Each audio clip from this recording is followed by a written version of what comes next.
guys, I am Nathan and you are watching Kneel Before Sod. And hopefully this past weekend you took some time to go watch Jurassic World, so let's talk about that. So Jurassic World is the fourth installment of the Jurassic Park series, and this time the park is open to the public. So everyone can come from wherever they're coming from and enjoy this place. But here's the problem.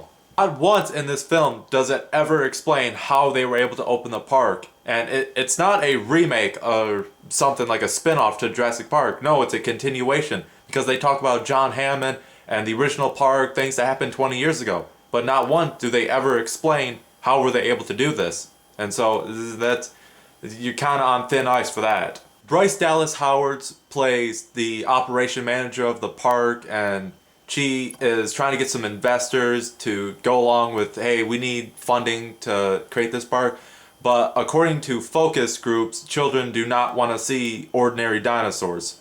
Yeah, because a living animal that's 35 feet tall is just not cool enough. Like, screw my old dinosaur toys, forget that. Let's make something new. And so the park's top scientists splice together a bunch of genes from several different animals, and they create what is known as the Indominus Rex. And throughout the film, you're able to piece together like the puzzle pieces of what this thing is made of. Certainly not sugar, spice, and everything nice, or else we would get this thing.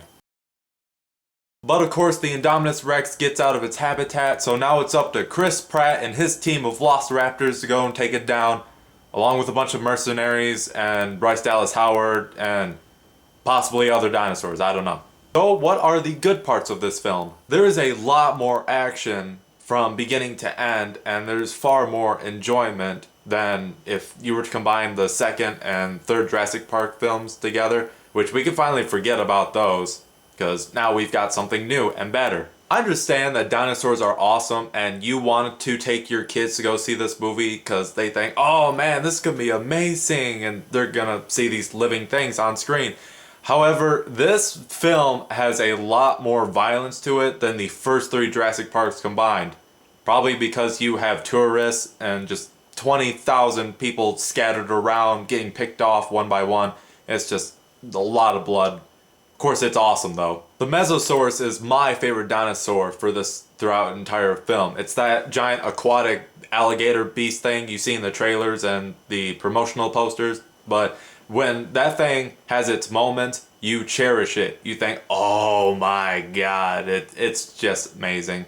And this is the first time where we get to see the dinosaurs actually have feelings. You see their emotionally conflict with each other, and they have rational human characteristics almost. It's just the strangest thing. Not something you'd see from a dog or a cat, but it proves that animals do have emotions. They do feel for people or other dinosaurs, whatever you want to say. There are some scenes where the feels do hit. Like, they just strike you, go, that was beautiful.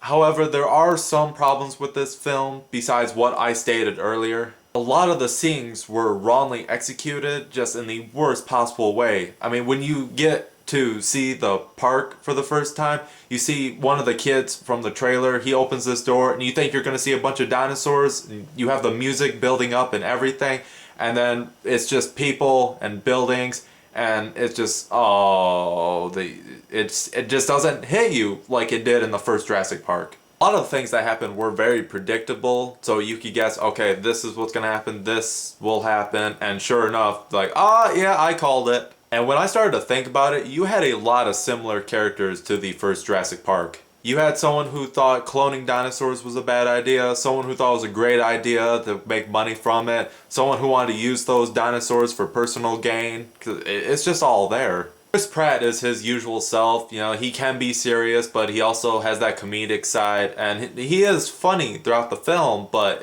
I felt like he needed to push a little more to deliver what we wanted to see.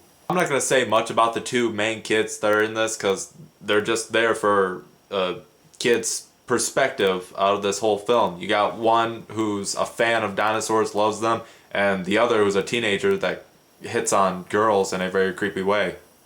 That's it. The ending to this film for me seemed very cheesy and something you will see in almost every film that has ever come out, but it does remind me of the one scene in the new Godzilla film where Ken Watanabe's all like, "Let them fight." And sure enough, you get to see something that Jurassic Park fans always want to see. In the end, Jurassic World was a great, enjoyable film, full of lots of action and really good suspense. I give it props for that. Is it better than the first? No. Is it better than the second and third? I think so. And with that, I will say this movie is worth checking out. The unsung hero of this entire movie is Bryce Dallas Howard, because I didn't notice this until someone pointed it out. She goes through this entire film wearing high heels. That is just badass. Alright guys, that's it for this video, so subscribe to the channel, leave a comment, like the video. For those of you who have already seen this film, hopefully it didn't give you nightmares. For those of you who haven't seen it yet, brace yourself. It might be possible, or it might give you awesome dreams. I don't know. I will see you guys on the next video.